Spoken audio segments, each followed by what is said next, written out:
Eu tenho mais ou menos perdi a conta, de 86 para cá, são quantos anos? 1986? 32, né? Então faz 32 anos que eu estou nessa luta para caminhar com Deus. 32 anos. E alguns de vocês aqui talvez tenham, sabe, alguns meses, alguns poucos anos, né? Mas independente se você tem muito tempo na caminhada com Deus ou pouco tempo, o que importa é que em algum momento Deus se manifestou na sua vida e a partir daquela manifestação, Deus se aproximou e abriu um diálogo, abriu um caminho de comunicação com você. A partir desse relacionamento começado por Deus, ali, ao começar esse relacionamento, ao entrar nesse relacionamento, alguma coisa começou a acontecer com a sua vida, com certeza. Começaram a acontecer mudanças, houve muitas mudanças. Se você tem bastante tempo na caminhada como eu, então tem muita mudança para contar, né? E muita mudança deve ter acontecido. Se você tem poucos anos de caminhada, tem mudança também. Poucas, é verdade, mas tem muita mudança. Mas aí o fato, a observação, a atenção que eu quero chamar, não está na quantidade de mudanças que aconteceram com a sua vida a partir desse relacionamento, dessa caminhada com Deus, mas quero chamar a atenção para o tipo de mudanças que aconteceram na sua vida ao longo dessa caminhada. À medida que Deus foi se manifestando na sua vida, você foi se relacionando com Ele, as coisas foram acontecendo e o seu próprio ser foi mudando. Então a pergunta é, que tipo de mudança vem acontecendo e tem acontecido com você ao longo desse tempo que você caminha com Deus? Quer sejam 30 e poucos anos, 50 anos, né? Hoje eu estava aqui, o Norina de Rego do Nascimento, que deve ter uns 60 anos de evangelho, já pensou? Você chega lá, né? 60 anos de evangelho, já pensou? Quanta mudança não rolou na vida dela, né? E aí você pega pessoas que começaram agora, pessoas que foram batizadas no ano passado, as mudanças que também aconteceram, então não é a quantidade de mudanças, mas o tipo de mudanças. E a pergunta para ser mais específica ainda é o seguinte, as mudanças que aconteceram, não importa o tempo que essas mudanças vêm acontecendo, as mudanças que você tem sentido na sua vida, que vem mudando a sua vida por conta desse relacionamento com Deus, começado por Deus, são mudanças, foram mudanças, têm sido mudanças superficiais, ou tem sido mudanças profundas? Pensa, o que mudou na sua vida a partir da hora que você começou a se relacionar com Deus? Foram coisas que foram lá no fundo da sua alma, coisas que mudaram radicalmente a sua existência, ou mais ou menos, ou superficiais? Esse texto que a gente escolheu aí, a história de Jacó, conta de forma alegórica exatamente o que eu estou descrevendo que aconteceu com a gente. A gente começou um relacionamento com Deus, porque Deus se manifestou primeiro, e a partir daí as mudanças começaram a acontecer na nossa vida, como aconteceu também na vida do seu Jacó. Então, eu quero que você deixe sua Bíblia aberta, fechou a Bíblia? Cometeu esse pecado, essa heresia? Então, se converta e se arrependa, deixa aberta aí, para a gente expor o texto aí, fazer um doutrinão contigo nesta noite. Quem está comigo, diga amém. Quem está acordado, diga amém. Capítulo 28, acompanha comigo para não se perder. Começa ali a primeira experiência, a primeira manifestação de Deus na vida de Jacó. Capítulo 28 de Gênesis, versículo 5. Assim então despediu Isaac era o pai de Jacó, né? Despediu o filho, Jacó diz, vai embora Jacó, vai para um lugar chamado Padã Arã, diga comigo, Padã? Vai embora Jacó. O pai dele falou assim, vai embora, está na hora. Vai lá na casa da parentada, procura uma mulher, se casa, vai embora, né? Mandou ele embora, e ele se mandou. Então pegou as suas coisas, foi embora, foi para a casa da parentada, se não me engano, era a casa de um tio dele, né? Irmão da mãe dele. E aí no caminho dessa viagem, solteiro ainda, ele tem uma primeira experiência com Deus. Deus se manifesta com ele. Diz lá o capítulo 28, versículo 12. Deus se manifesta, Deus abre um diálogo ali, mas, como eu te falei de forma alegórica, esse diálogo, ele começa não com uma manifestação explícita de Deus, né? Objetiva, direta, mas alguma coisa indireta. Diz lá o capítulo 28, verso 12, que o Jacó, ele teve um sonho, ele sonhou com Deus, estava no caminho, parou para descansar, encostou a cabeça numa pedra, e enquanto estava roncando ali, descansando da viagem, no caminho lá da casa dos seus parentes, ele teve um sonho, diz o verso 12, e eis posto na terra, olha o sonho dele, uma escada, cujo topo atingia o céu, e os anjos de Deus subiam e desciam por aquela escada. Aí quando o bicho acordou, ele estava assim, oh meu Deus do céu, eu sonhei com Deus, e Deus falou com ele no sonho, né? Eu sonhei com Deus, eu vi uma escada, os anjos subindo, e esse lugar aqui é um lugar de santo, e Deus está aqui, não sei o que lá. Você já sonhou com Deus, não? Já sonhou com Deus? Alguns de vocês talvez já sonharam com Deus, né? Com Jesus, né? Eu não me lembro de ter sonhado com Jesus nunca. Eu tive assim sonhos que eu disse, que eu acordei e falei, puxa vida, Deus está me dando um recado, está claro que Ele está dizendo no sonho.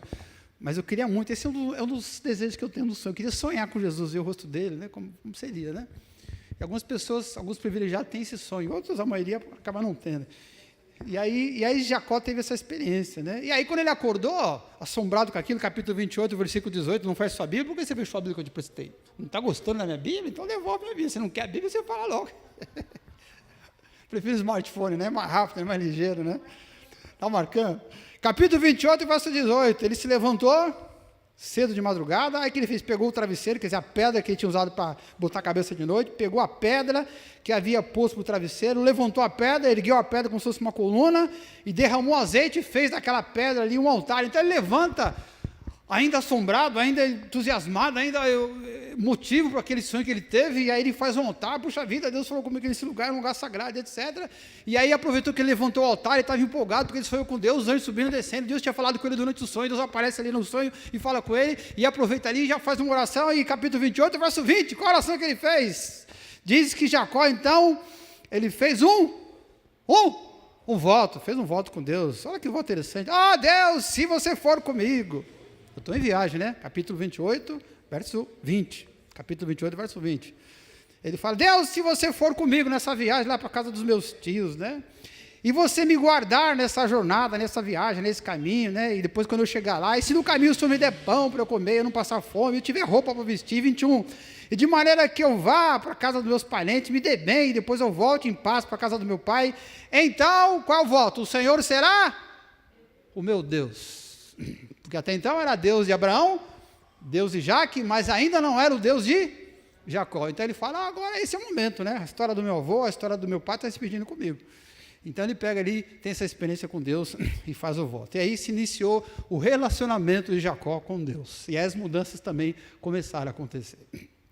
Vários anos depois, capítulo 32. Vários anos depois, aí ele já estava casado, aliás, casado mais de uma vez, tinha uma mulher e várias outras, né? Safado, né? Bichão mulherengo. Tinha várias mulheres, aí já tinha os 12 filhos, né? A essa altura, provavelmente, os filhos já estavam adultos, também já estavam casados, então ele já devia ter neto também, quem sabe até bisneto, que o pessoal naquele tempo não perdia tempo, né? Aliás, há um pouco tempo atrás, o pessoal não perdia tempo. Minha mãe, por exemplo, na idade dela, com 14 anos, já estava encalhada já. Você tem quantos anos? 14, não casou? Nossa, vai ficar encalhada, né? Então, aqui, imagina o tempo de Abraão, Isaac e Jacó. Então, no capítulo 32, versículo 7, ele tem ali um segundo encontro com Deus. Uma nova manifestação. Deus se manifestou na vida dele através do sonho, e vários anos depois, Deus abre de novo o diálogo com ele, numa segunda experiência. Capítulo 32, verso 7. Então, Jacó teve medo e se perturbou. Deus se manifestou numa hora que Jacó estava perturbado. E o que aconteceu ali que estava perturbado? Deus falou com ele, que momento é esse? Então, não sei se você conhece bem a história, se você se lembra da história, eu não tenho tempo para resumir a história inteira, mas o resumo do resumo, lembra que ele não era sozinho, ele tinha irmãos, né? Tinha outro irmão. Qual é o nome do irmão dele mesmo? Esaú, né? E se lembra que os dois eram irmãos gêmeos, né? Mesma placenta, mesma barriga lá, univitelinos, e um nasceu segurando a mão do outro. O irmão dele nasceu primeiro, era o filho mais velho, e ele nasceu segundo, segurando o calcanhar do irmão. E aí, desde pequeno, eles tinham aquela disputa, ele querendo passar na frente do irmão, e a mãe dele queria que ele tomasse a frente do irmão, mas o irmão dele era o mais velho e não podia, não sei o que lá. E aí tem a famosa história do roubo da primogenitura, lembra disso? Então, só para você ter uma ideia, o filho mais velho, ele herdava do pai uma herança espiritual. Ele dava do pai uma herança, vamos dizer assim, política, porque ele assumia o comando da família, da tribo, do clã, do reino que o mais velho tivesse. Um rei, por exemplo, quando ele morresse, o filho mais velho é que tomava o trono, né? Se ele não fosse derrubado do trono antes. Então, havia uma herança política, havia uma herança espiritual e até uma herança material. Para você ter ideia, se eu tivesse 10 filhos, por exemplo, naquele tempo, eu tivesse 10 filhos, e eu tivesse R$1 milhão para deixar de herança, já pensou? Hoje eu só tenho R$1 milhão de dívida para deixar, coitados dos meus filhos, né? Se eu tivesse R$1 milhão para deixar de herança, tivesse 10 filhos, tivesse o Vitor, a Horta e a Sara e mais uma penca, um monte de filhos. O mais velho, o Vitor, ficaria com 500 paus, metade. E os outros 500 dividia pelos outros 9. Então você vê que essa condição de filho mais velho era muito importante. E a mãe dele deu um jeito, lembra da história, né? Enganou lá o pai, enganou todo mundo, enganou o irmão, e o irmão, depois, um dia desesperado, acabou vendendo, lembra? O direito do filho mais velho por um prato de sopa de lentilhas, né? E aí, vários anos depois, o irmão dele ficou na neura, ficou na febre, né? Ficou irado com o irmão dele, aí eles se separaram, e aquela família junto, para não matar o outro, não sei o que lá, o irmão dele depois tomou caminho, depois foi embora, largou a família, se tornou um guerreiro, uma espécie fugiu a palavra, mercenário, lembrei da palavra, né? Uma espécie de mercenário, virou um lutador de aluguel, o cara era brabo, era fera, e montou um exército, montou um clã, uma família gigantesca também, assim como o irmão dele, separados. Mas vários anos depois, eles estão a algumas horas de se encontrarem. E o Jacó, coitado, olhando para o passado, foi agora lascou, né? Tantos anos depois, eu tenho um monte de filho, eu tenho um monte de mulher, e eu tenho um monte de bens, eu fiquei rico pra caramba, porque eu ganhei dinheiro, Deus me abençoou, e agora eu vou me encontrar com meu irmão, que é um tipo de um bandido, um matador de aluguel. Ele vai me trucidar, ele não vai me perdoar, eu estou morrendo de medo. Daí ele monta todo o esquema, manda alguns parentes ir na frente, levar um presente, depois manda outro, depois ele separa toda a família em grupo, porque se ele correr atrás de um, matar todo mundo, sobra um pelo menos, e no final ele fica sozinho. Aí todo mundo tem um rio, ele manda todo mundo atravessar o rio para se encontrar com o irmão dele, porque não tinha como fugir, era impossível fugir, a gente vai se encontrar mesmo, né? Vamos logo antecipar o inevitável, e ele fica por último, numa noite antes de se encontrar com o irmão. E naquela noite, capítulo 32, versículo 7, ele teve muito medo e se perturbou. Capítulo 32, verso 9, ele fala com Deus, e orou Jacó, disse, ó Deus do meu pai Abraão, Deus do meu pai Isaque. Verso 11, livra-me das mãos do meu irmão. Então, naquela noite, morrendo de medo, ele faz essa oração, e antes dele dormir, alguma coisa sobrenatural acontece. O que acontece? Diz lá o capítulo 32, versículo 24, que ele estava sozinho. Enquanto ele estava sozinho, ele começou a lutar com um ser sobrenatural que apareceu. Algumas Bíblias traduzem como anjo, né? Daí aquela música pentecostal, porque Jacó segurou o anjo, né? Traduz como anjo, o anjo do Senhor. Algumas traduzem como Deus ou o Senhor. Algumas começam aqui traduzem como homem, mas enfim, não há uma palavra certa para traduzir o termo, que ele significa que um ser sobrenatural apareceu naquele lugar, e era o que a gente chama em teologia de teofania. O que é uma teofania? Deus se manifestando de uma maneira que você consiga, de alguma forma, olhar para ele sem ser morto, né? Então, Deus pode aparecer como um anjo, pode aparecer como uma luz, uma imagem, seja o que for. Normalmente, é como a imagem do anjo do Senhor, aqui ele aparece como homem. Então, diz o verso 26, que eles estão lutando. E o 26 diz assim, o anjo disse para ele, me deixa embora. Me deixa embora. Por quê? Porque ele estava segurando o anjo. Não sai daqui enquanto você não me abençoar. Pois já rompeu o dia. E aí o Jacó respondeu, eu não te deixarei se você não me abençoar. E aí acontece aquela parte famosa, né? Quando o anjo pergunta, né? Qual é o seu nome? Ele fala, meu nome é Jacó. Aí ele fala, então já não é mais, agora vai ser Israel, né? Então essa é a segunda experiência que ele tem com Deus. E a partir dessa experiência, a vida dele começa a mudar de novo. Ele teve a primeira experiência, várias mudanças aconteceram. E vários anos depois ele tem essa segunda experiência. De novo Deus se relaciona com ele. Depois Deus se mostra mais uma vez. E a partir desta segunda experiência, ele começa finalmente a ver mudanças na sua vida. Mas os dois tipos de mudanças são completamente diferentes. A primeira mudança que ele teve no primeiro encontro foi o que a gente chama de mudanças superficiais. Ele teve aquele sonho com Deus, e aquele sonho representa mudanças que não são muito profundas, algumas importantes, algumas não tão importantes, mas que não vão muito no âmago da coisa. Capítulo 28, versículo 12, a partir do sonho,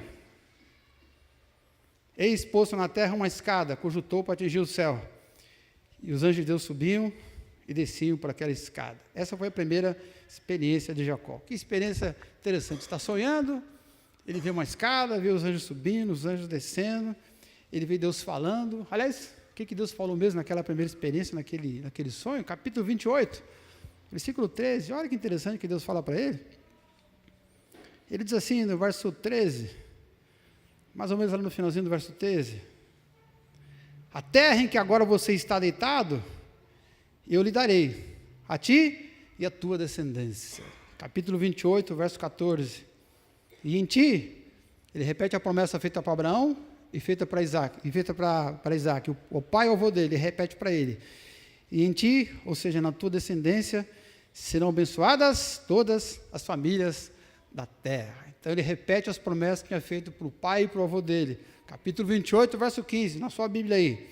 E agora ele faz uma promessa para ele, a partir daquele sonho que ele teve. Eis que eu estou contigo e te guardarei. Por onde quer que você for, eu te farei voltar a esta terra, porque te darei e não te desampararei, até cumprir aquilo que eu disse que faria através da sua vida. Essa primeira experiência, Deus falando, ele sonhando, escada que desce, anjo que sobe, não sei o que lá, escada que sobe e desce, anjo que sobe e desce, ela representa as mudanças superficiais que acontecem em nossas vidas, quando a gente tem um primeiro relacionamento com Deus, quando a gente tem relacionamentos que não são muito profundos, muito impactantes.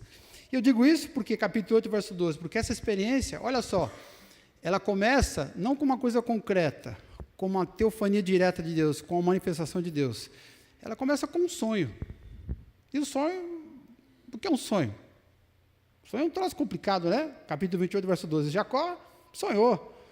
O sonho não é uma coisa real. E no caso, um sonho espiritual pode não ser um sonho espiritual. Ah, mas pastor, mas eu tive um sonho espiritual, né? Bom, você pode achar que foi um sonho espiritual. Eu tive alguns sonhos que eu também acho que foram espirituais, mas a confusão da mente da gente, existem várias explicações para os sonhos, você não pode ter muita certeza, porque às vezes a nossa mente interpreta o que é a nossa vida, interpreta os fatos que estão ao nosso redor e dá um jeito de pegar aquela informação e trabalha o nosso inconsciente, e depois de quando você está dormindo, vê um sonho, meio que um resumo, uma síntese, ou uma tentativa de lidar com aquilo que você está enfrentando. Se você está passando uma dor muito intensa, você sonha alguma coisa ligada com aquilo. Se você está eufórico ou preocupado com alguma coisa, você sonha alguma coisa ligada com aquilo. Se você tem uma ansiedade, né? Eu lembro que um dia, uma mulher teve um sonho e falou assim, pastor, eu tive um sonho. Conta aí, irmão, o sonho, né? E eu acho que foi Deus falando, hein? Então conta para a gente ver se é Deus, né? Quem sabe Deus revela se foi ele que falou, se foi coisa da sua cabeça, né? O marido dela estava preso. Ela falou assim, eu tive um sonho, e no sonho eu vi uma gaiola. E tinha um passarinho muito bonito na gaiola. Mas de repente a gaiola abria e o passarinho saiu voando. O que você acha que era esse sonho? Aí você responde para mim, o que você acha que era esse sonho? Era Deus falando com ela? Sei lá, talvez, né? Até onde eu sei, o Mordecai continuou preso até hoje. Continuou preso. Será que foi Deus que falou? Então, às vezes, os sonhos, eles são nossos anseios espirituais, não necessariamente uma revelação de Deus. E esse sonho de Jacó, ele estava preocupado, e agora, o que vai ser da minha vida? Eu estou saindo da casa do meu pai, vou não sei para onde, eu não tenho nada, eu não sou ninguém, foi no começo da carreira dele, eu vou na casa dos meus tios lá, eu não sei se vão me receber, se não vão, se eu vou prosperar, se eu não vou, eu estou preocupado se vai ter comida no caminho, se não vai, se eu vou morrer de fome, se eu não vou, ele estava ansioso, e no sonho dele aparece quem? Deus dizendo, olha, fica tranquilo, tudo que eu disse que vou fazer, eu vou te dar comida, eu vou te dar amparo, não se preocupe, muito conveniente, exatamente naquele momento, né? Você fica, nossa, será que foi Deus mesmo? Sem falar no elemento místico, meio sobrenatural, meio desconexo com o resto da Escritura, diz que tinha uma escada que subia da terra até o céu. Você já viu em algum outro lugar da Bíblia, escrevendo que tinha uma escada que subia da terra até o céu? Já viu algum outro lugar da Bíblia essa descrição? Nunca vi em lugar nenhum na Bíblia, né? Diz que aquela escada chegava até o céu e tinha as portas do céu. Você podia chegar até Deus, tipo João pé de feijão, lembra que você subia até o céu? Você já viu em algum lugar na Bíblia uma descrição, um caminho, um atalho para o céu? O atalho é Jesus, eu sou o caminho, a verdade e a vida, ninguém vê o Pai senão por mim. Mas uma escada física para ir para o céu. E o melhor, né, no final, quando ele acorda, capítulo 28, verso 16... Ele diz assim, que despertou do sono e disse, na verdade o Senhor está nesse lugar, e eu não sabia, aqui é a casa de Deus, e o lugar se chamou Betel, ali aquele lugar onde ele estava, que ele chamou de Betel, tem até hoje lá na Palestina, ali é a casa de Deus, sim ou não? Responda a minha pergunta, aquele lugar onde ele dormiu, os caras levantou a pedra e fez o altar, ele tem até hoje lá na Palestina, ali é a casa de Deus, sim ou não? Não. Ué, Então você vê que há uns elementos místicos, sobrenaturais, né, que ele coloca, uma coisa muito, muito surreal. Casa de Deus não tem casa, né? E Deus fala com ele, será que foi Deus falando com ele? No verso 13, perto dele estava o Senhor, e Deus fala com ele. Será que Deus falou com ele ou ele sonhou que Deus estava falando com ele? Essa primeira experiência,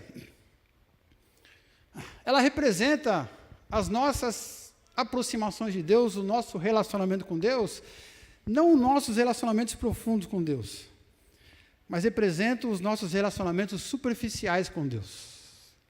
Essa experiência superficial que ele teve, tentando se envolver com as coisas espirituais, representa as nossas experiências superficiais com Deus, nossos relacionamentos superficiais com Deus. Eu digo isso não só por causa da experiência em si, mas pelas próprias consequências, o que vem depois dessa experiência. O verso 16 diz que ele acordou e diz assim, na verdade o Senhor está nesse lugar, eu não sabia. E diz o verso 17, e tremendo de medo, ele diz assim, quão terrível é este lugar. Acordei, e aí Jacó, o que você está sentindo? Cara, eu estou morrendo de medo. Mas você não sonhou com Deus? Sonhei. Deus não é amor? É. Deus não é pai? É. E por que você está se borrando todo de medo? Eu não sei, cara, estou morrendo de medo. Provavelmente, a imagem que ele tinha de Deus, porque ele não conhecia Deus, o pai dele conhecia, o avô dele conhecia, Abraão conhecia, o Isaac conhecia, mas ele não. Provavelmente a imagem mais forte que ele tinha de Deus era a imagem daquelas pessoas que estavam ao seu redor. Todo aquele povo ao redor, cada lugar que ele ia tinha gente.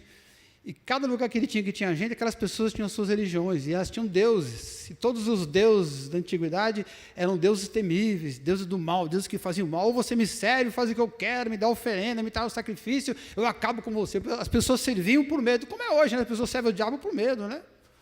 Então ele importou essa imagem, e quando você tem um relacionamento superficial com Deus, o que vem ali é medo. Você não age com Deus, não lida com Deus na base do amor. As pessoas, sei lá, as pessoas leem a Bíblia, por exemplo. Você leu a Bíblia? Eu não li a Bíblia. Meu Deus do céu, eu preciso ler a Bíblia. Você orou em casa? Eu não orei em casa, eu preciso orar em casa.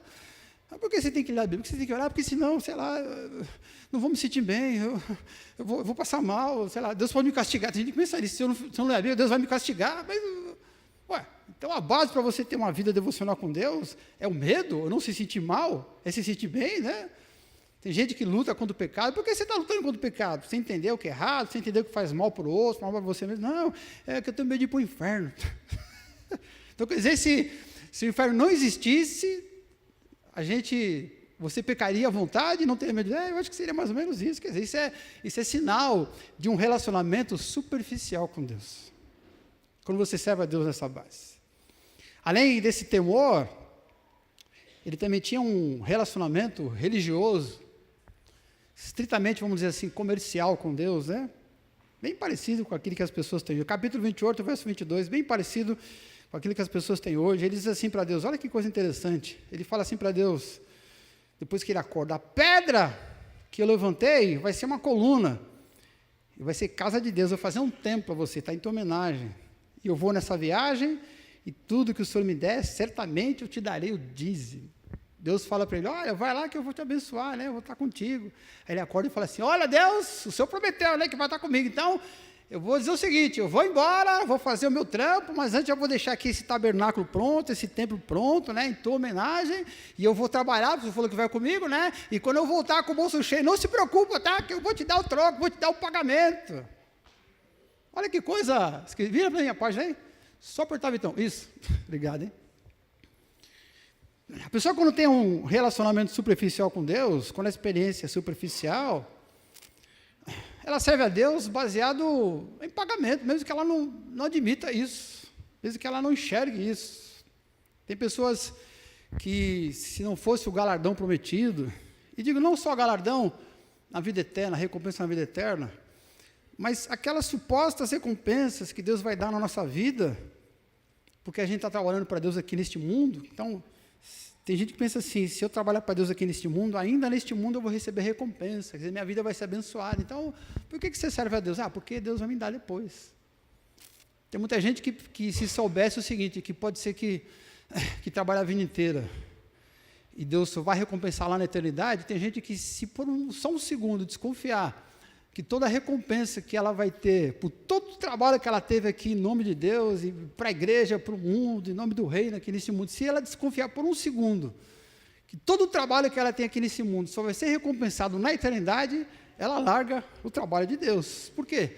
Porque o relacionamento com Deus é completamente superficial, né? Se falar em dinheiro, piorou, né? A gente sabe que hoje as pessoas muitas vezes contribuem com o reino de Deus, por quê? Porque esperam receber o troco, né? Então, aí cita lá o texto de Malaquias, né? Trazei todos os dias na casa do Senhor e faça a prova de mim, né?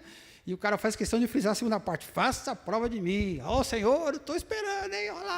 Olha lá, não esquece não. Então, o relacionamento desse camarada era superficial porque era baseado numa religiosidade puramente comercial. Sem falar que a fé que ele usa não era a fé dele, vira para mim de novo aí, era a fé de outras pessoas, verso 13. Perto dele estava o Senhor. E Deus fala assim para ele, olha que interessante, eu sou o Senhor. Que Senhor? O Deus de Abraão e o Deus de Isaac. No sonho, Deus aparecendo assim, eu sou o Deus de Abraão e de Isaac. Ah, mas o meu nome é Jacó. Pois é, mas eu estou aqui porque eu sou Deus de Abraão e de Isaac. Mas o meu nome é Jacó. Não, você não está entendendo. Eu estou aqui porque eu sou Deus de Abraão e de Isaac. Mas eu sou Jacó. Nesse momento, Deus fala com ele, no sonho dele. Mas fala por causa da fé. De quem? Dele? Não, de Abraão e de Isaac, do pai dele e do avô dele. Tem pessoas que se sentirem desmotivadas. Eu estou com a vida espiritual meio derrubada, né? Meio desanimado. E aí, como é que você faz quando você está meio derrubado, né? Então, eu repasso a pergunta para você. Quando você está meio derrubado espiritualmente, como é que você faz? Eu vou lá no YouTube, vou lá na internet, né? Pega lá um vídeo de um cara que morava na rua, na sarjeta, né? Que era morador de rua. E aí se converteu, e depois Deus mudou a vida do cara, e o cara prosperou, e hoje o cara é milionário, não sei o que lá, e quando eu vejo aquilo me enche de fé, né? Então você vai lá no testemunho do cara, legal, né? Mas e se não tivesse o testemunho do cara, como é que você faria? Eu não sei, cara, toda vez que eu estou desanimado, eu preciso, sei lá, ouvir a história de alguém, ouvir a experiência de alguém, sabe? Mas você não lembra das coisas que Deus fez no seu passado? Não, mas eu não vejo muita coisa, meu passado não tem graça, mas você não está com Deus já há um bom tempo, mas não tem graça. As histórias do YouTube são melhor. Tem um cara que eu vi aí que o cara estava morto. Acordou no ML, os caras abriram a barriga dele. Isso aqui é testemunho, cara. O cara tem fé de verdade e tal, por causa da fé dele, eu motivo a minha. Então você está dizendo que a sua fé, na verdade, depende da fé dos outros? E se você precisar de um consolo, como é que faz? Você consegue dobrar o joelho e ficar ali até aquele peso sair do coração e você ficar fortalecido? Não, cara, eu sou muito relacional, sabe? Aquela gente sinestésica, gosta de gente, apertar e abraçar. Tem gente que é meio distante, né? Se relaciona sem pôr a mão. E tem gente que só fala com você pegando em você, né? Cuspindo, sabe? Se tiver um bafo bom, ainda vai, mas se cuspindo, um bafo... Quando eu estou triste, eu preciso que alguém me abrace e jogue o bafo em cima de mim. Ore comigo assim, bafando em cima de mim. Eu sentindo um subaco do sujeito em cima de mim. Eu preciso disso.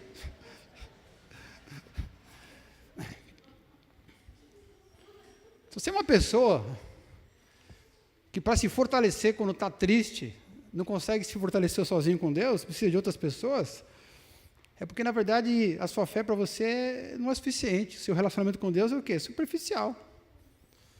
A sua fé é o tipo de fé que precisa de prova. E é uma contradição, né? Hebreus capítulo 1 diz assim, que a fé é a certeza das coisas que não se vê. E a prova é a certeza de que você está vendo. Então, se eu preciso de prova, então não tem fé. Para que fé se eu estou vendo? Então, o sujeito quando tem um relacionamento superficial, as mudanças são superficiais. Mas tem mudanças, mas são superficiais. E geralmente elas estão marcadas pelos sinais externos, por aquilo que você vê por fora, não por dentro. Vira para mim de novo aí. Capítulo 28, verso 18. Ele diz assim, agora que eu tive essa experiência com Deus, agora que eu estou me relacionando com Deus, alguma coisa mudou na minha vida. Eu vou mostrar para todo mundo que minha vida mudou. E você vai mostrar de que jeito, Jacó? Eu vou mostrar de forma externa. Eu vou pegar esse travesseiro aqui, que era a pedra, vou levantar e fazer um altar. E joga o óleo lá e faz um culto. E dá um nome para o lugar, o nome é Betel, a casa de Deus. E até hoje, quando alguém passar lá, olha, isso aqui foi Jacó que fez esse troço aqui, ó. Olha a fé de Jacó aqui, olha a experiência dele aqui. Ele levantou aquele altar, ele construiu aquele altar, então as pessoas, esse aqui é o altar que Jacó construiu. Todo mundo podia ver. O sinal da mudança, nesse caso, é um sinal externo. Essa primeira experiência, o sinal que você vê na vida dele é uma coisa que os outros podiam ver, não estava dentro dele, mas estava fora. A pedrinha que ele levantou. Vou te dar um exemplo disso na nossa vida aqui, no nosso contexto, né? Que de vez em quando, a gente tem uma assembleia e tem a tal da pauta do movimentação de membros, né? Rapaz, você não sabe a briga que é antes de fazer essa pauta. A Irenice fica doida, ela diz assim, pastor, vai ter rol de membros, movimentação de rol de membros. O senhor tem uma lista aí das pessoas que vai desligar. Eu falo, oh meu Deus do céu, é uma encrenca, cara, é uma encrenca. Por vários motivos, mas um dos motivos tem pessoas, por exemplo, que já tem, sei lá, perdi a conta de quantos meses faz que não aparece mais na igreja. E aí você vai na casa da pessoa, toma café, conversa, e aquela velha conversa, olha, minha fé em Deus continua a mesma, eu estou bem com Deus, eu estou lendo a Bíblia, estou orando, né? Só que pelas circunstâncias, não estou podendo ir para a igreja, bererê, bororá. Aí você fala assim, não, então beleza, pelo que eu estou vendo aqui, por exemplo, o cara trabalha todo domingo, né? A gente só tem culto de domingo. Então, como você consegue ir em outra igreja, está difícil, aí você entende, beleza. Só que tem uma instituição, né? Então, uma instituição precisa ser enxuta, ela tem um rol de membro, tem aquela coisa de coro na assembleia, né? Tem algum problema se a gente tirar você do rol de membro? Não, pastor, pelo amor de Deus. Mas, cara, presta atenção, eu não vou desligar você do livro da vida, não vou apagar. Vou dizer, Senhor Jesus, empresta o livro aqui que eu vou fazer uma correção nesse livro, vou atualizar. Não, eu não tenho esse poder, eu não tenho esse poder, eu não posso. Não, pastor, pelo amor de Deus, não me desliga do rol de membros, não. Então tem gente que fica tão ligada com coisas externas, isso é uma das coisas externas, que perde aquilo que é essencial, aquilo que é fundamental. Da mesma maneira que o foco do Jacó naquela hora era o que era externo, o que estava interno, as pessoas se prendem naquilo que é externo, não naquilo que é no interior, que é a mudança radical de verdade. E às vezes, para dar um exemplo, esse é um exemplo simples, besta, mas um exemplo que tem mais implicações, às vezes a pessoa, por exemplo, está na igreja e se envolve com um monte de coisa, com um monte de gente, com um monte de atividade, e as coisas são boas. Só que o certo seria, quanto mais você se envolve nas coisas de Deus, nos relacionamentos com as pessoas, na obra, quanto mais você se imerge em Deus, mais você deveria estar aberto para imergir na vida de outras pessoas que estão sem Deus. Entenda isso, por favor. Quanto mais você se envolve com o reino de Deus, com a igreja de Deus, com o corpo de Cristo, com as coisas do Senhor, mais o seu coração deveria estar pronto para se abrir para outras pessoas, mas muitas vezes acontece exatamente o contrário. Tem alguns de nós aqui que, por exemplo, se o colega do trabalho lá, aquele camarada que bebe que nem doido, né? Doido de pedra, vive fazendo besteira, mas você gosta dele pra caramba, teu parceiro lá de trabalho, trabalha contigo, né? Passa mais tempo do seu lado do que a sua família, seu marido, sua mulher. 8 horas por dia o cara do seu lado, 6 dias por semana. Aí você faz aquela amizade gostosa com aquele camarada e o cara doidinho, aí você percebe que não falta muito para ele entender a fé e se relacionar com Deus. Puxa vida, esse cara é doidão, mas ele é gente boa. Tem alguns de nós aqui que se esse cara doidão, que gosta muito dele, que trabalha com ele, chegar e falar assim, cara, hoje é sexta-feira, a gente saiu mais cedo, vamos ali tomar uma cerveja comigo para a gente trocar uma ideia? O cara vai dizer, não vou porque hoje eu tenho reunião na igreja hoje. Tem uma reunião importante hoje, não posso faltar. Mas, cara, você está orando por esse camarada, para Deus dar uma oportunidade fora do meio de trabalho, você fala com ele, mas você não vai por quê? Porque às vezes está preocupado com o externo. O que vão dizer se me ver no boteco sentado com você? Não, ele não fala para o amigo dele, mas ele pensa, né? Se o pastor me pega sentado ali, até eu explicar que a minha cerveja não tem álcool, eu já estou excluído. Não. Pessoas que têm um relacionamento superficial estão preocupadas com coisas externas. Vira mais um para mim, pessoas que têm um relacionamento superficial estão dominadas por um troço que eu chamei de relativismo. Diga comigo, O que é um relativismo? É quando você abre a mão, você amolece o corpo, tira o peso, né? Você dá uma aliviada, né? Você relativiza algumas coisas. 31, 32. Aqui aconteceu um trem interessante. Depois dessa experiência, ele vai lá para a terra do parente dele, casa, tem filhos, e ele tem um problema lá com um parente dele, acho que é o sogro dele, e o sogro dele achou que ele tinha roubado ele. Roubou o quê? Roubou umas imagens de demônios que o sogro tinha. Aí o sogro desconfiou dele, na hora que ele estava indo embora, voltando para a terra dele, né? Olha só, veja o texto, 31, 32. O sogro diz assim, vocês pegaram aquilo que era meu, e ele fala assim, Jacó diz assim para o sogro, não, que não viva aquele com quem achares os teus deuses. Verifica diante da minha família, dos nossos irmãos, né? O que te pertence está comigo e leva-te contigo. Pois Jacó não sabia que, adivinha quem? Quem? Quem era a Raquel? A esposa dele. Que a esposa dele tinha feito o quê? Tinha roubado as imagens de demônios que o pai dela tinha. Ele falou, vou embora, estou voltando com meu marido para a terra dele, mas vou levar os deuses. Se você levanta de manhã, aí está procurando um sapato, está atrasado para trabalhar, aí você, aquele desespero, você levanta a cama assim para procurar o sapato atrasado, e a hora que você levanta o colchão, você encontra uma imagem da pombagira. Aí você pensa, primeira opção, foi o Theo. Não, o Theo não pode ter sido.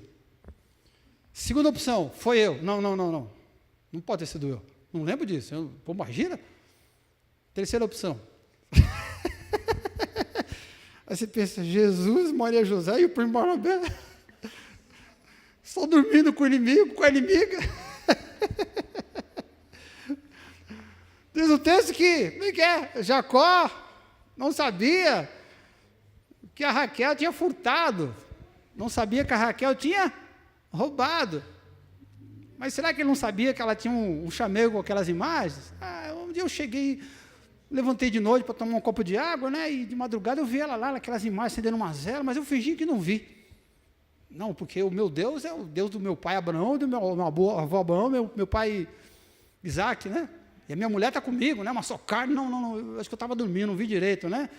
E a hora que foi embora, falou, não vai levar, porque minha mulher não tem nada a ver com isso. Mas ela catou os demônios, as imagens de demônio do pai e levou embora. Quer dizer, ele não sabia do roubo, mas será que ele sabia que ela tinha aquelas imagens, sim ou não? Provavelmente ele sabia. O que ele fez? Vou fazer de conta? Que era problema com a besteira? Afinal, daqui a pouco eu vou embora e ela vai esquecer esses deuses, né? Você gosta de funk, não? Você gosta de funk? Você gosta das letras dos funks? Musicalmente falando, tá meio pobre, né? Não dá nem para curtir, né? Musicalmente falando, podia até curtir, mas musicalmente é muito pobre, né? Mas para piorar, as letras são podres, né? Coloca a mulher como objeto sexual, desmoraliza a mulherada, aí a mulherada canta junto, se autodesmoralizando, é absurdo, né? Um monte de palavrão, um monte de besteira. Você escuta essas besteiras? Não, acho que não. Mas às vezes o camarada que está andando na rua, ele vê alguém, ouvindo um moleque lá ouvindo um funk lá, ele olha feio, torce o nariz e fala, pro diabo que carregue, joga maldição, não sei o que lá. Tomara que queime, não sei o que. Às vezes o cara que faz isso, porque na cabeça dele tem um relacionamento com Deus, mas é um relacionamento superficial, não é profundo, esse cara vai para casa, às vezes ele teve um dia ruim, aí tem uma briga lá com a família, o moleque dele fez uma coisa errada, ele está nervosão, ele está meio descontrolado, meio na carne, ele pega e começa a brigar e perde o controle, e daqui a pouco começa a falar uns palavrão. E de vez em quando ele fala uns palavrão pior do que aparece na letra do funk.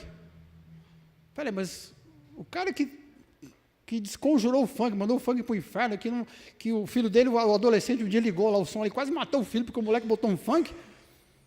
Outro dia ele estava nervoso e começou a falar uns palavrões mais cabeludos do que aparece no funk. O que está acontecendo aí? 2 pesos, 2 medidas? Ué, está entendendo o que eu estou falando? Não, está entendendo? Então, às vezes o cara é radical numa coisa, mas ele amolece na outra. Isso se chama relativismo. E o Jacó era meio relativista nessa situação. Vamos pegar um exemplo nosso aqui prático, né? A maioria de nós aqui bate a mão no peito e diz assim, não, eu não fico devendo nada para ninguém. Sempre que eu posso, eu pago, eu não dou calote para não sou ladrão, não sou caloteiro, beleza, né? Mas você rouba alguma coisa de Deus? Financeiramente falando, não, eu acho que eu não roubo nada, não roubo dos outros, vou roubar de Deus, está doido, né?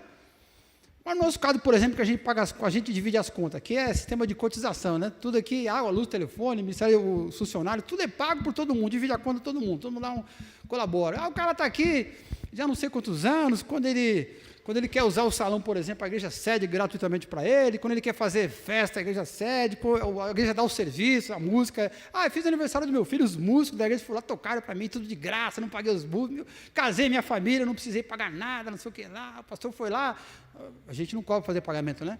E o pastor fez de graça, e eu estava sem dinheiro, e as irmãs já fizeram um bem bolado lá, fizeram uma festa, e além disso, não só questão material, tive uns problemas ano passado com o meu casamento, o pessoal orou por mim, me ajudou, fiz aconselhamento, no grupo de podia me ajudar, a igreja me encaminhou para fazer uma terapia não sei aonde. Outro dia foi um espiritual, um dos meus filhos estava perturbado, oprimido, aí foram lá, expulsaram o demônio. Quer dizer, eu já ouvi a palavra, domingo eu venho aqui, escuto a palavra, sou alimentado por essa estrutura. Mas quem banca a estrutura? Então, às vezes, o cara que diz assim, se orgulha, dizendo assim, eu não devo nada para ninguém. Ele não pode olhar para os outros que estão pagando toda a conta e falar assim, para você não devo nada. Por quê? Porque ele deixa tu não pagar a conta sozinho. Nesse caso, encaixa aquele texto que você está pensando ali. Roubará o homem a Deus? Nesse caso, talvez sim. Por que isso? 2 pesos e 2 medidas, né? Tem que querer ser muito pesado. Isso é aquilo que Jesus chama de sepulcro caiado. Por fora está pintadinho, né? Bonitinho, limpinho. Mas por dentro, onde está a carcaça, está podre. Pessoas que têm um relacionamento superficial com Deus, elas padecem desse mal do relativismo. Vira para mim de novo. Por quê? Porque a essência não mudou. A essência continua sendo absolutamente a mesma. Capítulo 28, versículo 10. No começo da viagem, diz o texto assim, partiu na viagem para Berseba, para Arã, um sujeito chamado Jacó. No caminho, Jacó teve um sonho, teve a experiência com Deus. A vida dele começou a mudar. Mas que tipo de mudança foi? Capítulo 29, verso 1. Depois da experiência, diz o texto assim, então, depois daquela experiência, depois de toda a mudança que houve, o sujeito continuou o seu caminho até a terra do Oriente. E o nome dele qual era? Jacó. Jacó significa ladrão, suplantador. Antes da experiência, quem era? Jacó, ladrão, suplantador. Depois da experiência com Deus, aquela primeira experiência superficial, quem era? Jacó, suplantador, o ladrão. Ou seja, a experiência não mudou a essência. Você deve se lembrar que no Velho Testamento o nome da pessoa é muito mais do que o nome. É quase que uma radiografia do próprio caráter, da própria índole, quem sabe até da própria identidade espiritual. Cada nome que há no Velho Testamento, já te expliquei várias vezes isso aqui, cada nome que cada pessoa recebe no Velho Testamento tem um sentido e tem a ver com a história da vida dela. Então, se antes da experiência ele era o ladrão, e depois da experiência era o ladrão, quer dizer o quê? Que aquela experiência não mudou o principal, não mudou a essência daquele sujeito, mudou a religião. Eu era pagão igual os outros aqui, a minha mulher servia uns deuses aqui, a minha futura esposa, a noiva, eu comecei a servir também, mas o meu pai, meu avô falava do Yahvé, e com essa experiência, não, então não tem Deus, nada, é só Yahvé, o Deus único, beleza. Ele trocou de religião, mas não trocou o coração, não trocou a alma. Não mudou a natureza, mudou os paradigmas. Não, agora eu vou adorar só Deus, mudou a forma de culto, a performance, o modo de pensar, continuava absolutamente o mesmo. Então, o que eu estou te falando? De que quando Deus se manifesta na nossa vida, Ele entra na nossa vida, e aí começa um relacionamento com Deus, toda vez que Deus se manifesta, Ele abre as portas para um relacionamento. Mas esse relacionamento, muitas vezes, infelizmente, na maioria das vezes, esse relacionamento não por conta de Deus, mas por nossa conta, é um relacionamento superficial. Foi exatamente o que aconteceu com Jacó nessa primeira experiência. Quem está entendendo, diga amém. Existe outra possibilidade? Está patente, né? Está claro que existe outra possibilidade. É óbvio. Qual é a outra possibilidade quando Deus se manifesta na minha vida? A gente olha de novo para a história de Jacó. Está ali na segunda experiência que ele tem. Qual é a possibilidade? Eu ter um relacionamento com Deus não superficial, mas eu ter um relacionamento profundo. E ao invés de eu ter mudanças superficiais, já que o relacionamento é profundo, então as mudanças também serão profundas. Capítulo 32, versículo 24.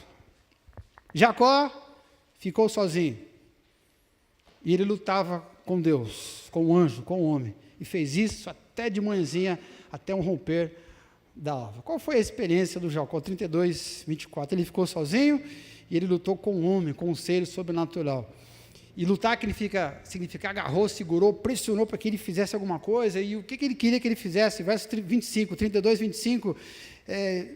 Vendo o anjo que não poderia com ele, que não aguentava com Jacó. Olha que curiosa essa expressão. O anjo, eu quero ir embora, me larga, Zé Ruela, me larga, eu quero ir embora. Enquanto você não me abençoar, me larga, né? E você pode até colocar umas aspas, se tiver com a Bíblia de papel, coloca entre aspas, né? O texto que diz assim que o anjo não vencia, não prevalecia, coloca entre aspas, que afinal era um anjo.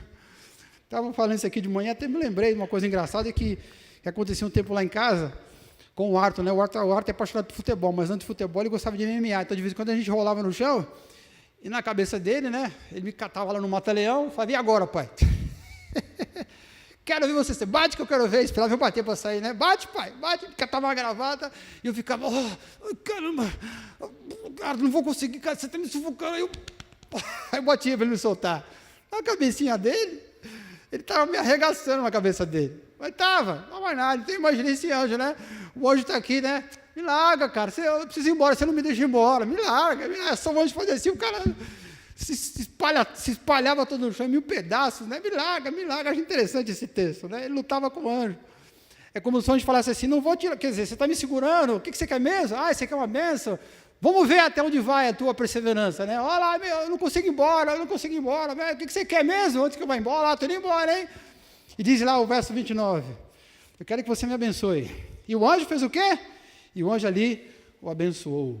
Olha que coisa interessante, e no meio dessa conversa, dessa luta, dessa segunda experiência agora profunda que Jacó tem com Deus, tem aquela conversa do nome, né? Como eu te falei, o nome era mais do que o nome. O Jacó curioso, enquanto lutava com o anjo, ele olha para o anjo e fala assim, qual é o seu nome? Quem é você? Eu quero te conhecer.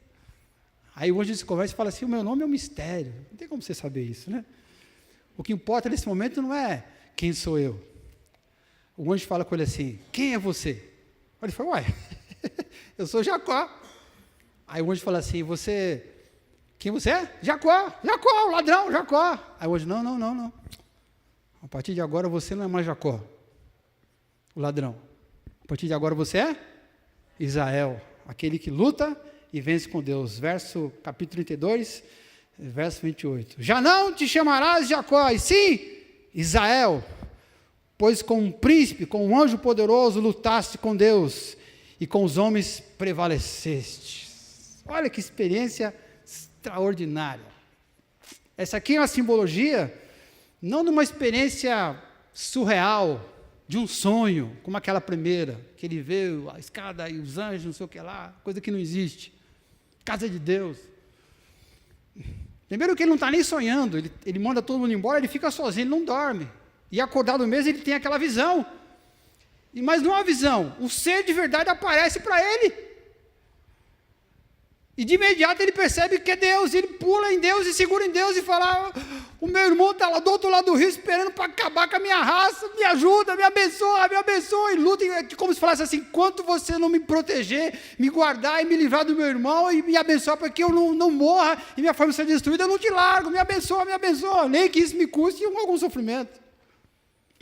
E aí tem um encontro com Deus, mas é um encontro verdadeiro. E esse encontro representa simbolicamente aquela pessoa que tem um relacionamento com Deus mais verdadeiro, profundo.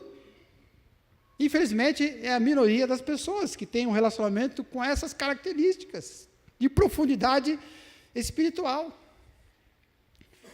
Depois daquele relacionamento, capítulo 32, verso 30, ele deu nome para o lugar onde ele se encontrou com Deus e lutou com Deus e venceu Deus. 32, 30, aquele lugar, Jacó deu o nome de Peniel. Pois ele falou assim, eu vi Deus face a face, e a minha vida foi salva. Olha que diferença. Na primeira experiência ele tem um sonho com Deus. E acorda, ai meu Deus do céu, aqui é a casa de Deus, e agora, quão temível esse lugar, ele disse, né? Era só um sonho. Agora ele vê Deus. E ao invés de a hora que Deus desaparece, em vez de ficar, ai meu Deus do céu, se eu sonhei, eu fiquei com medo, imagina agora, não. Agora ele está eufórico, ele está alegre, ele exulta e fala, puxa vida, eu vi Deus face a face, e Ele salvou a minha vida, eu não vou morrer mais. Era só alegria, era só júbilo, ao invés de temor, o que ele tem agora? Segurança, vira para mim aí. O relacionamento profundo com Deus gerou nele o quê? Não medo, mas gerou segurança, tranquilidade. Quem tem uma relação profunda com Deus tem tranquilidade, tem segurança. O cara não luta contra os pecados que vivem atormentando ele com medo de ir para o inferno. Não, cara, Deus é meu pai, eu estou seguro, estou tranquilo. Como disse Judas lá no livrinho dele, né? Ele é poderoso para me guardar, Ele é poderoso para me apresentar de forma incólume diante do Pai, para me apresentar irrepreensível, sem mancha, sem mácula. Ele está seguro. E por que você luta contra o pecado? Já que você pecar no pecado não vai jogar no inferno. Por quê? Porque é a vontade de Deus, cara. É melhor para mim, é melhor para as pessoas. É melhor para todo mundo. E eu sou grato por tudo que Deus fez, especialmente por ter me garantido a vida eterna. Por isso que eu não quero pecar mais. Eu não luto com o pecado para não perecer, não ir para o inferno. Eu luto com o pecado porque eu já não vou perecer. Eu sei que eu já estou junto com Deus. É pura gratidão. Por que você passa minutos, não sei quanto tempo você passa ali na Bíblia, orando na semana inteira? Porque a vida é tão corrida, não tem tempo para fazer nada, e tem que tirar 20 minutos, 15 minutos, sei lá, meia hora por dia. Se você somar a semana inteira, vai dar 10 horas, 20. Você passa 20 horas por semana parado ali, lendo um livro, que você já leu várias vezes, provavelmente aquele texto você leu 1 milhão de vezes. Orando, às vezes, falando a mesma coisa que você falou 10 mil vezes. Por que você faz isso, cara? E para não se sentir mal? Não, cara. É porque eu gosto de estar na presença de Deus. Eu sinto a presença dEle, como diz o salmista, né? Um dia, na tua presença, vale mais do que 1000 em qualquer outro lugar, né? Por pura alegria, por puro prazer de estar na presença de Deus. Pessoa que tem um relacionamento profundo com Deus, ela não precisa pagar por nada. Que ela supostamente entenda que Deus está querendo dar para ela, porque Ele já disse que vai dar. Mas o que ela faz? Ela insiste com Deus. Porque ela sabe que Deus é bom o tempo todo, Deus é gracioso, é generoso. Vira para mim de novo aí, 32, 26. Deixe-me ir, diz o anjo, diz Deus, porque já rompeu um dia. E Jacó diz, não te deixarei até você me abençoar. Ele não diz assim, a primeira vez ele fala assim, o Senhor disse que vai me guardar, disse que a herança do meu avô, do meu pai vai estar comigo, meus descendentes, então eu vou fazer aqui um altarzinho, tá? É para você, tá? Beleza? E eu vou, e quando eu voltar, não esquece, o dízimo, certo, né? Combinado? Ele faz um bem bolado com Deus, um acordo, né? Experiência superficial, coisa de criança na fé. E essa segunda experiência? Enquanto ele está segurando a perna do anjo, o que ele promete para o anjo? Fala para mim. O que ele promete para o anjo? Prometeu o que para ele? Consegue ver o que ele promete aí, não? O que ele promete para ele?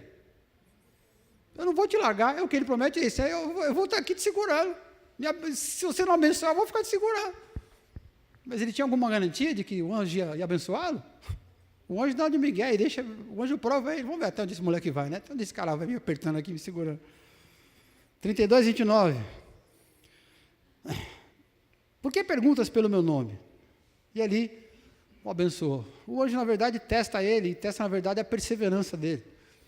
Deus nos dá as coisas por graça, pura graça. Não é porque a gente paga nada.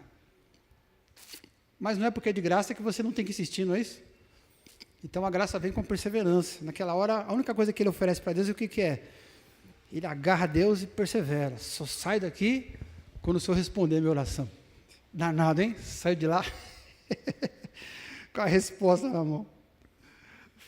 Tem pessoas que só servem a Deus se tudo estiver bem na sua vida.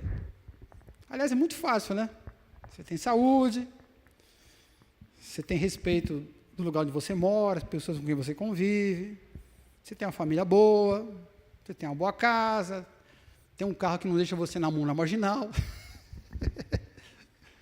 tem filhos obedientes, um bom marido, uma boa esposa. Você não é milionário, mas também você não está passando fome. De vez em quando até faz uma extravagânciazinha, né? Come umas roupas que não precisava, come umas pizzas a mais, né? Ganha uns quilos que não era para ter ganho. Né? De vez em quando até dá uma viajada, vai para a Praia Grande, caçar corrupto lá na areia, aquela areia cinza lá da Praia Grande. De vez em quando vai para o Nordeste, tomar água de coco na Praia Branca, aí sim vale a pena, né? E serve a Jesus, e quando morrer vai para o céu, que coisa boa, que vida maravilhosa. Quem dera todo mundo vivesse assim, né? Mas tem algumas pessoas que têm uma vida boa, mas se algumas coisas começarem meio que fugir do eixo, um filho ficar rebelde, alguém na família mesmo ficar doente, ou se começar a faltar o dinheiro, às vezes até por coisa mais simples. Puxa vida, estou com a saudade aparentada, tem 2 anos que Deus não deixa eu viajar, estou com raiva. Mas até por besteira. Tem gente que é capaz até de abandonar Deus. Por quê? Porque não tem perseverança, acha que está comprando Deus, não entende a graça de Deus. E a graça de Deus, como a palavra diz, é de graça. Se é de graça, não é obrigatório. Deus dá se ele quiser. Meu papel é segurar as pernas dele e pedir, me abençoa. Ele chegou para Jacó e falou assim, Jacó, sai fora. Se ele desse uma palavra forte, o Jacó desmontava todo, né? Vou te dar só um peteleco, só um piparote. Quando você era criança, você dava muito peteleco nos moleques na escola, nas meninas da escola? Você dava, né? Você tinha cara que era atormentado, hein, quando era criança, hein? Você apanhava? Então você tomava os piparotes, né? Os moleques tinham na orelha dos outros, especialmente quem tem orelha grande, aí, pá, né? O anjo pensou assim, eu vou dar um piparote nesse moleque aqui, né? Não, se eu dar um piparote, ele desmonta inteiro, né? Eu vou dar só uma soprada nele. E ele saiu de lá o quê? Ai, lembra da história? O anjo deu um toquinho só na coxa dele para ele se soltar, ele soltou. Aí hoje, agora vai embora, né? Mas abençoou ele antes. Aí o Jacó saiu ali mancando da perna, né? Tem pessoas que não entendem a graça de Deus. Deus dá se Ele quiser. Se eu sirvo a Deus, se eu trabalho com os meus dons, com a minha vocação, com o meu talento, com o meu tempo, seja de que forma for, eu não posso, presta atenção nisso, pelo amor de Deus, eu não posso, o meu serviço a Deus e para o reino não pode estar condicionado à reação das pessoas, não pode estar condicionado ao sucesso do trabalho que eu estou fazendo para Deus, se eu vou bem, se eu não vou bem. A gente tem a mania de pegar o padrão do mundo e trazer para as coisas de Deus. Qual é o padrão de sucesso do mundo? O cara abre uma empresa, a empresa prosperou e ganha dinheiro. O cara é jogador de futebol, o time dele foi campeão. O cara é uma dona de casa, a mulher é dona de casa, os filhos se formaram, foram na faculdade, quer dizer, tudo, esse é o padrãozão.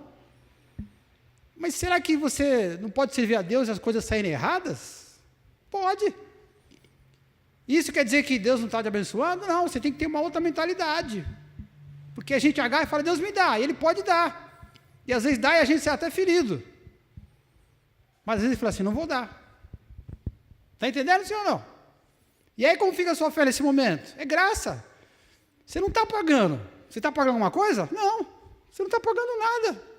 Nem poderia. Ele dá, se Ele quiser. É igual, de novo, a contribuição financeira. Não dou para receber nada em troca. É o contrário. Eu tenho que ser generoso, por quê? Porque eu já recebi muita coisa de Deus. Tudo que Deus já me deu financeiramente falando, não era para me dar mais nada, era só para eu dar a vida inteira, para pegar o que eu tenho e dar para os outros, e fazer o que Deus quisesse. Capítulo 32, verso 27. Quem tem um relacionamento profundo com Deus, uma das principais consequências é que ele deixa de andar pela fé dos outros e começa a andar pela sua própria fé. O anjo pergunta assim, 32, 27, perguntou o anjo, como te chamas? Ele disse, Jacó. Na primeira experiência superficial, o anjo nem cita o nome dele, Deus nem cita o nome dele. Deus só fala assim, eu sou o Deus de Abraão, o pai da fé. Eu sou o Deus de Jacó, que tinha fé igual ao pai dele. E aí repete as promessas que fez para Abraão e para Isaac. Nem cita o nome de Jacó. Dessa vez Deus olha para ele e fala assim, para. Como é teu nome? Chama ele pelo nome. Naquele momento, Deus fala com ele porque ele estava num outro patamar de relacionamento naquele momento. Ele tinha amadurecido na relação com Deus e aquela experiência representa a sua maturidade espiritual. Agora ele tinha uma relação profunda com Deus de tal forma que ele não precisava mais da fé de ninguém. Ele tinha a sua própria fé para poder se relacionar com Deus e por isso ele foi abençoado. Pessoa que tem uma relação profunda com Deus não precisa de nenhum tipo de subterfúgio, de apoio dos outros para fortalecer sua fé. Se eu quero ir lá no YouTube dar uma olhada no testemunho, beleza, você olha à vontade. Mas, cara, se não existe YouTube, se não existe testemunho, quando eu estou fraco, quando eu vejo que eu estou caindo, eu tenho que fechar os olhos e eu olho para trás e vejo a caminhada e vejo tudo que Deus já fez na minha vida. E olha que eu abro os olhos e falo, puxa vida, eu quero mais o quê? O que eu estou reclamando, cara? O que eu estou falando? O que eu estou falando? Olha o que aconteceu lá atrás, olha quem eu era, onde eu estava, o livramento que eu tive, a desgraça que Deus curou, que Deus libertou. O que eu estou duvidando de Deus agora? É o próprio Espírito de Deus que fala comigo. Eu não preciso que alguém prove para mim que Deus existe. Quem tem uma relação profunda com Deus, como diz lá o livro de Romanos, né? Diz que o próprio Espírito de Deus, ele testemunha com o nosso Espírito que nós somos filhos de Deus. Não precisa ninguém provar que eu sou filho de Deus, porque eu simplesmente sei, porque o Espírito prova dentro do meu coração. Eu preciso que alguém sente do meu lado e diga assim, você é muito criança na fé, muito imaturo, vem cá que eu vou te orientar o que você tem que fazer. Não.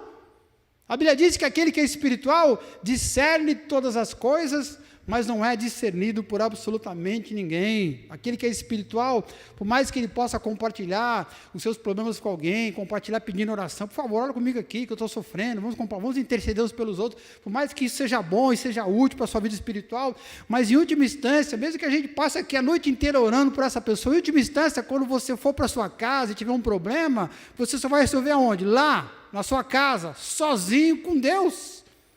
Ah, pastor, eu estou com um problema. Então, pessoal, vamos ficar até meia-noite aqui orando pelo seu problema, te aconselhando, te exortando, beleza. Mas por mais que a gente faça isso, você só vai resolver o seu problema onde? Em casa, sozinho, com Deus. A hora que você dobra o joelho e finalmente você, por conta de um relacionamento profundo com Deus, você abre o coração e chora, e põe para fora, e desabafa, e agarra as pernas de Deus e fala, Senhor, eu estou angustiado, eu não saio daqui enquanto você não tirar essa angústia do meu coração. O cara que tem profundidade com Deus, ele fica ali o tempo que for e só se levanta quando finalmente, como diz a palavra, a paz de Deus que excede todo entendimento e enche o seu coração. A paz de Deus que excede todo entendimento enche o seu coração. Diga glória a Deus. Esse tipo de fé dispensa qualquer tipo de prova, porque é fé verdadeira. Esse tipo de gente que tem relacionamento profundo não vive mais aquilo que é externo. Para ele o que importa são as mudanças internas. Capítulo 32, verso 25. O anjo toca ali na coxa e desloca a sua coxa, a coxa de Jacó, o homem que lutava com Deus. Capítulo 32, verso 31. Ao nascer do sol, quando eles atravessaram o Peniel, o Jacó mancava de uma perna. Se alguém falasse assim, Jacó, aquela história do anjo lá, os anjos que você viu subindo e descendo da escada, Deus falando, e bererei bororó, o sonho que você teve. Qual é a prova daquilo ali, Jacó? Ah, cara, vai até Betel e você vai ver um negócio, uma pedra que eu coloquei lá, você vai ver a mancha do óleo e o azeite que eu coloquei, e as pessoas vão lá orar até hoje, sei lá a prova. Ah, mas aqui não prova nada, é uma prova externa. Você tem razão. É uma prova externa porque aquela experiência foi superficial. Mas você quer ver uma prova verdadeira de relacionamento com Deus de verdade? Olha para mim andando agora. Olha para mim. Jacó, por que você está mancando? Porque eu lutei com Deus e Deus tocou na minha coxa. O resto da vida eu vou levar essa marca agora aqui. Aquela pedra, quem levantou a pedra foi eu. Mas quem pôs essa marca na minha perna, quem foi? Foi Deus. Ontem você não se encontrou comigo? Eu estava mancando ontem? Não. Vê se tem alguma mancha de ferida, quebrou, alguma coisa. Não tem. E por que eu não consigo andar? Ih, Jacó, não sei, cara. Alguma coisa sobrenatural aconteceu. Eu não vejo ferida, sinal de operação. Ontem você estava normal, algumas horas você estava normal. Como é que você não anda? Foi Deus que colocou essa marca em mim, cara. A marca agora foi colocada por Deus, é uma marca interna. Eu não sou membro da igreja. Eu não fui batizado por questão externa.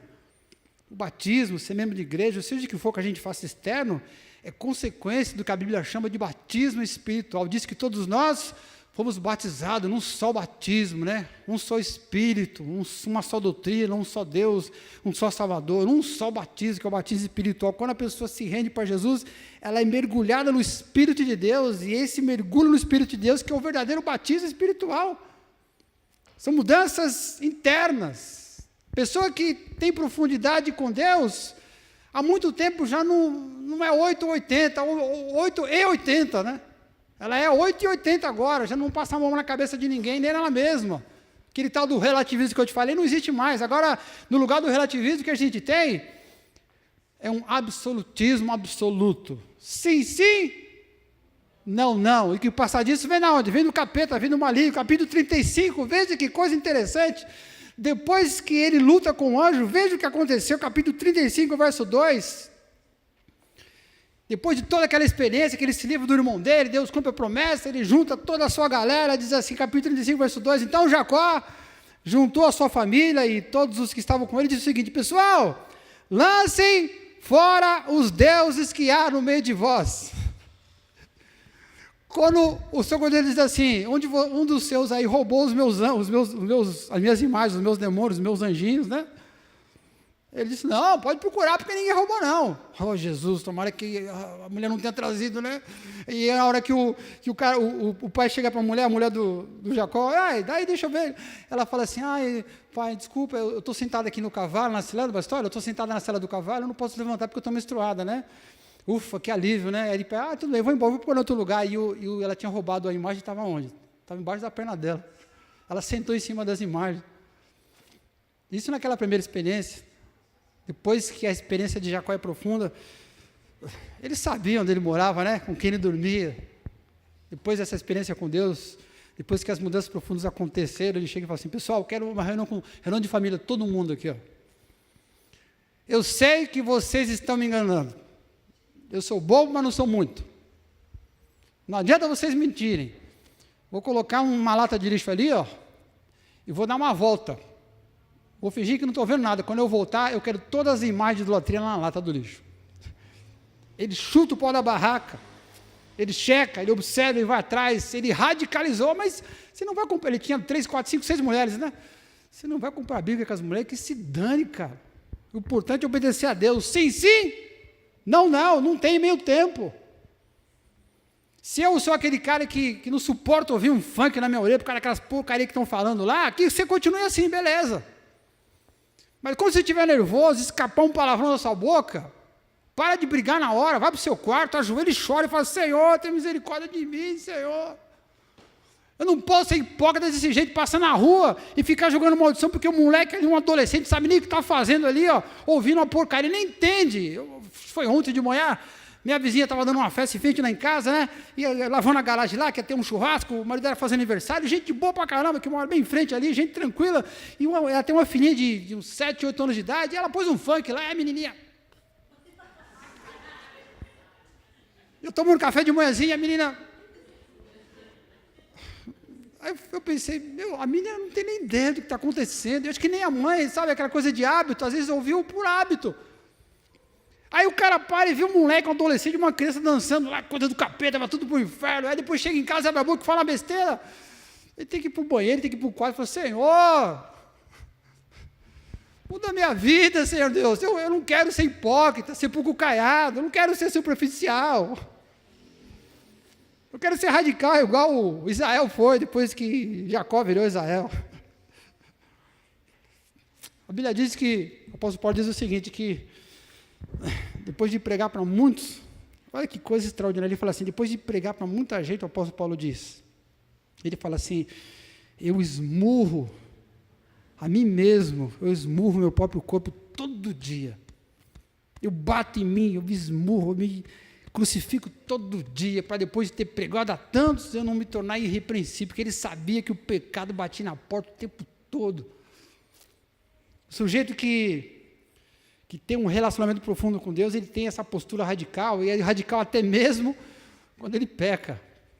Para ele, aquela coisa que Jesus disse é sério, se o teu olho te escandaliza, arranca e joga fora. Se o teu braço te escandaliza, arranca e joga fora, porque é melhor você entrar no reino do céu sem o olho e sem a mão, do que você estar com o corpo e as mãos e ir para o inferno. Para ele isso é lei, porque ele não quer ser sepulcro caiado. Na pior das hipóteses, ele quer ser alguém que estava morto, assim como alguém no vale de ossos secos quer ser ressuscitado. Diga a glória a Deus. Para terminar, 32, 27. O anjo pergunta, como te chamas? Ele responde, Jacó. Então o anjo diz, então já não te chamarás Jacó, e sim Israel, pois como um príncipe, como alguém de valor, não mais um ladrão, mas como alguém de valor, um guerreiro, um monarca, um príncipe, você lutou com Deus e com os homens e você venceu. Parabéns, Israel. Aquele que tem uma relação profunda com Deus, ele passa por uma transformação tão profunda, que o que muda é aquilo que há de mais profundo nele, é a própria essência dele, aquilo que ele é. Não só aquilo que ele faz, aquilo que ele é, mais do que o que ele acredita, os dogmas, como ele vive, as performances, o tipo de, como ele expressa a sua fé, o seu materialismo espiritual, ou seja, a sua religião, como é que ele materializa a sua fé. Aquele que vive uma relação profunda com Deus, Deus muda a essência. Na linguagem do Novo Testamento, é a seguinte: aquele que está em Cristo é uma nova criação, não é um remake, não é uma reforma, é uma nova criação, é um novo ser.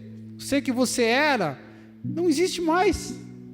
Quando você entra numa relação profunda com Deus, o ser que você era não existe mais, a essência muda, a essência é transformada. E depois que a essência é transformada, as arestas, os detalhes e a evolução que tem que vir depois, como tem me diz o apóstolo Paulo, ela é feita gradativamente. Nas palavras dele, Deus vai nos transformando como que pelo Espírito de Deus, de glória em glória até a imagem do seu Filho. Vai sendo transformado aos poucos. Mas a essência já foi completamente mudada. Diga a glória a Jesus. Vamos ficar em pé, por gentileza?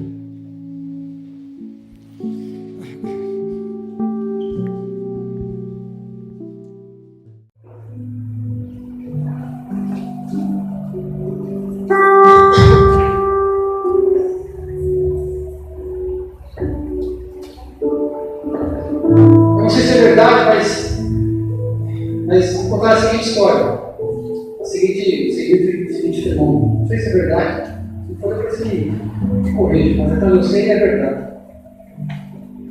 Esses lugares que cuidam de animais, né? 5, por exemplo, zoológico, quando nasce um elefantinho, pequenininho, né? Nasce com uns trocentos quilos. Eles pegam o elefante pequenininho, especialmente no circo. Passa a vida inteira treinando o elefante com uma corda no pescoço, amarrado num poste, um tronquinho de madeira, enfiado na terra. Ele pequenininho não consegue puxar o tronco, ele cresce. Daqui a pouco ele, um pichão de não sei quantas toneladas, e o tratador dele, o cuidador dele, uma rede com um tronquinho. Alguém fala assim, mas esse elefante, cara, se quer puxar a catanga assim, tronco, vai ser uma árvore, seja o que for. Por que ele não arranca? Não arranca porque ele foi testado. Quando ele era pequenininho, ele tentou, mas ele era pequeno, não tinha força. Então, hoje ele é gigante, ele nem tenta mais, ele desistiu. Ele acha que ele não tem força. Se ele descobrir essa força que ele tem, ele estava com o tronco, derrubava o mastro do circo, saia matando todo mundo, pesando 300 toneladas. O livro do Apocalipse diz assim, o texto que a gente leu. Para ver o texto aí, versículo. O vencedor vai receber o alimento de Deus. Não é escondido, mas tem mais uma coisa que o vencedor vai receber. Vai receber uma pedra branca, como símbolo de pureza. Agora é uma nova pessoa, limpa, pura diante de Deus. E essa pedra, só vai receber uma pedra dessa nos vencedores. E nessa pedra está escrito um novo nome. Diante dos homens, entre os homens, só tem uma pessoa que sabe o que significa aquele novo nome. Quem? A pessoa que recebe a pedra. O que quer dizer isso? Deus que vai dar a pedra de presente para o vencedor, ao vencedor, daí que como do mar escondido, vou dar uma pedra branca com um novo nome. Só ele vai saber o nome. Ele que recebeu de Deus, é claro que mas mais ninguém sabe. Porque mesmo o nome é mais do que um nome.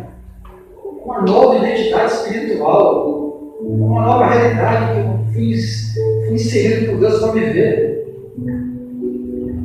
A pedra representa uma nova pedra, com um novo nome significa uma nova essência, um novo ser.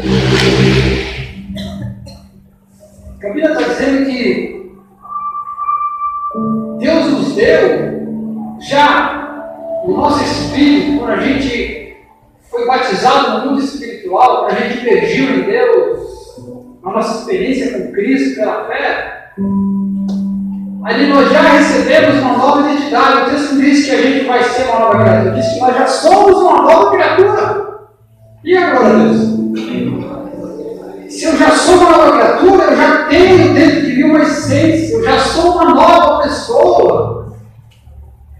A essência do que você era no passado, aquela que vive te atormentando, que vive voltando, quando você expulsou para vir voltando, aquilo que você era no passado, e que de vez em quando tenta ressuscitar e viver de novo. Cara, eu não sou mais isso, porque eu estou agindo igual no passado. Isso aí, ó, Não existe mais. Isso é tormenta, tentação, pesadelo.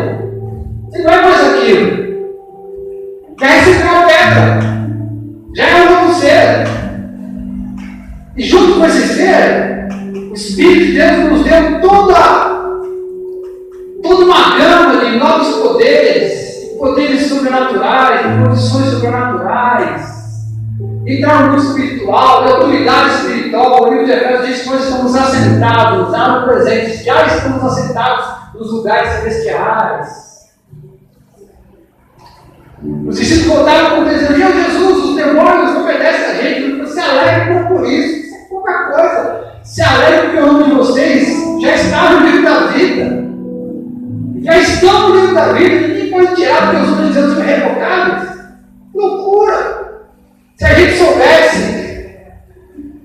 soubesse, por um momento, todo o potencial que existe em nós, assim como o elefante, se ele soubesse todo o potencial que ele tem para derrubar aquele topo de madeira, se a gente soubesse o poder que há na gente, não só a nossa vida seria outra, mas o mundo ao nosso redor seria completamente outro. Quem está entendendo aí hoje? Amém. Eu preciso orar. Eu não quero orar sozinho hoje, eu queria que quem quiser orar comigo, que venha para a gente orar juntos. Vamos orar sobre o que, pastor? Olha que eu vou lá. Comecei falando que eu estou com Deus há 30 e tantos anos, né? E aí, pastor, você cara espiritual, né? Profundo, né? Às vezes eu me flago diante de umas situações que eu olho para mim e falo assim: como eu sou besta. Eu pareço uma criança espiritual, pareço um bebê, parece que eu nasci ontem. Eu olho para mim e falo assim: meu, pode depois de tanta coisa. Eu agia de forma tão frágil, tão superficial. Ela tem uma profundidade absurda. E eu estou no raso, estou na superfície, parece uma criança. Fala comigo, pastor, fala comigo. Eu preciso orar para que, de alguma maneira, Deus trabalhe na minha alma para que eu cresça e entre nessa dimensão da profundidade espiritual. Porque eu aprendo a segurar nas pernas de Deus e só sair quando for abençoado. Você não é comigo. Eu queria que, se você quiser orar também com você, quiser orar junto comigo, vem aqui orar junto comigo. Aqui, ó. Quiser orar comigo.